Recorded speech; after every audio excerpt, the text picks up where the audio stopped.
ओम सम शनिश्चराय नमः। शनि देव को ग्रहों का राजा कहा जाता है। भगवान भोलेनाथ ने इन्हें न्याय के देवता की उपाधि दी है। शनि देव को बहुत ही जल्दी क्रोध आ जाता है। इसी क्रोध की वजह से पिता सूर्य से इनकी नाराजगी हमेशा बनी रहती है। इनके क्रोध से सभी बचने की कोशिश करते हैं, वरना व्यक्ति पर मुसीबतों का पहाड़ टूट पड़ता है। इसलिए शनिदेव को प्रसन्न करने के लिए शनिवार का व्रत रखा जाता है। व्यक्ति शनि दोष से बचने और उन्हें शांत रखने के लिए अनेक उपाय करता है। शनि कृपा से व्यक्ति को सुख और वैभव की प्राप्ति होती है। जो लोग शनिवार का व्रत करते हैं उनको पूजा के समय शनिवार व्रत कथा को अवश्य सुनना या पढ़ना चाहिए।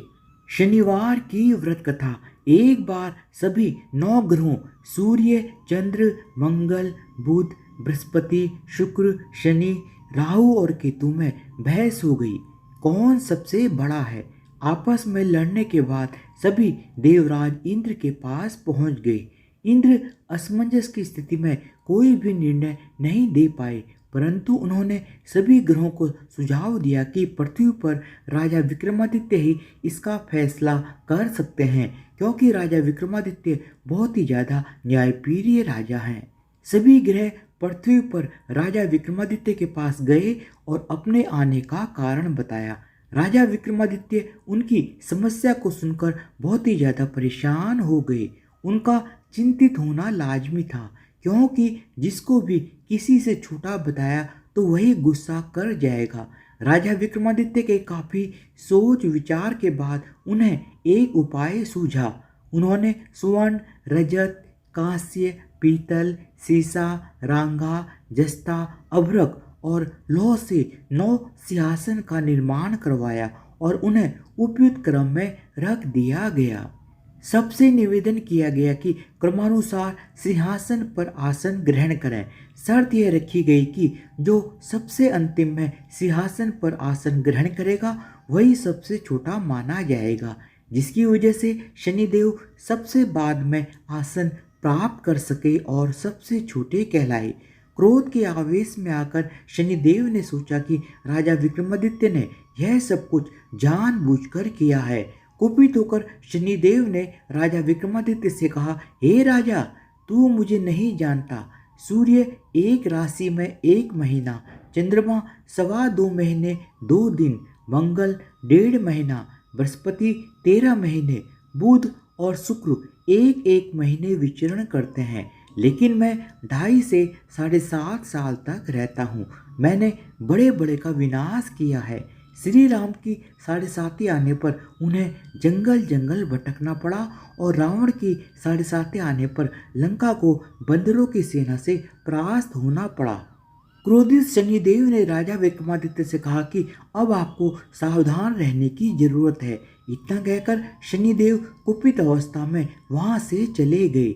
समय गुजरता गया और कालचक्र का पहिया घूमते हुए राजा विक्रमादित्य की 7.5 आ ही गई। तब शनिदेव घोड़ों का सौदागर बनकर राजा विक्रमादित्य के राज्य में आए। उनके साथ अच्छे नस्ल के बहुत सारे घोड़े थे। जब राजा विक्रमादित्य को सौदागर के घोड़ों का पता चला तो उन्होंने अश्वपाल को अच्छे घोड़े खरीदने के लिए भेजा। अश्वपाल ने कई अच्छे घोड़े खरीदे। इसके अलावा सौदागर ने उपहार स्वरूप एक सर्वोत्तम नस्ल के घोड़े को राजा विक्रमादित्य की सवारी हेतु दिया। राजा विक्रमादित्य जैसे ही उस घोड़े पर बैठे वह सरपट वन की ओर भागने लगा। जंगल के अंदर पहुंचकर वह घोड़ा गायब हो गया। भूख प्यास की स्थिति में राजा विक्रमादित्य जंगल में भटकते रहे। अचानक उन्हें एक ग्वाला दिखाई दिया, जिसने राजा विक्रमादित्य की प्यास बुझाई। राजा ने प्रसन्न होकर उसे अपनी अंगूठी दी और राजा नगर की तरफ चल दिए। वहां एक सेठ की दुकान पर पहुंचकर राजा विक्रमादित्य ने जल पिया और अपना नाम वीका बताया। भाग्यवश उस दिन सेठ की बहुत ही ज्यादा आमदनी हुई थी। सेठ खुश होकर वीका को अपने साथ अपने घर ले गया। सेठ के घर में खूंटी पर एक हार टंगा हुआ था, जिसको खूंटी निगल रही थी। कुछ ही देर में हार पूरी तरह से गायब हो गया। सेठ किसी काम से घर से बाहर चला गया था। जब सेठ वापस आया तो हार गायब था। सेठ को लगा कि विका ने उसे चुराया है।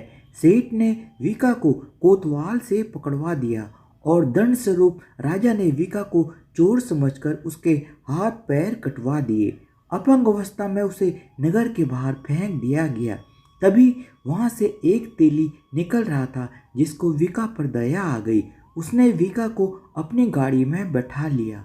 विका अपनी जीप से बैलों को हाँकने लगा। कुछ समय के पश्चात राजा विक्रमादित्य की शनि दशा समाप्त हो गई। वर्षा काल आने पर विका मल्हार गाने लगा। एक नगर की राजकुमारी मनभावनी ने मल्हार सुनकर मन ही मन प्रण कर लिया कि जो भी इस राग को गा रहा है वो उसी के साथ विवाह करेगी। उन्होंने दासियों को खोजने के लिए भेजा, परंतु वापस आकर उन सभी ने बताया कि वह एक अपंग आदमी है। राजकुमारी मनभावनी यह जानकर भी नहीं मानी और अगले दिन ही वह अनशन पर बैठ गई। जब लाख समझाने पर भी राजकुमारी मनभावनी नहीं मानी, तब राजा ने उस तेली को बुलावा भेजा और विका से विवाह की तैयारी करने के लिए कहा गया। विका से राजकुमारी मनभावनी का विवाह हो गया। एक दिन विका के सपने में शनिदेव ने आकर कहा कि देखा राजन, तुमने मुझे छोटा बताकर कितना दुख झेला है। राजा ने अक्षमा मांगते हुए हाथ जोड़कर कहा कि हे शनिदेव, जैसा दुख मुझे दिया है किसी और को ऐसा दुख कभी मत देना। शनिदेव इस विनती को मान गए और कहा कि मेरे व्रत और कथा से तुम्हारे सारे कष्ट दूर हो जाएंगे। जो भी नित्य मेरा ध्यान करेगा और चींटियों को आटा डालेगा उसकी सारी मनोकामना पूर्ण हो जाएगी। शनिदेव की कृपा से राजा विक्रमादित्य के हाथ पैर भी वापस आ गए। दूसरे दिन जब सुबह राजकुमारी मनभावनी की आंख खुली तो वह आश्चर्यचकित रह गई।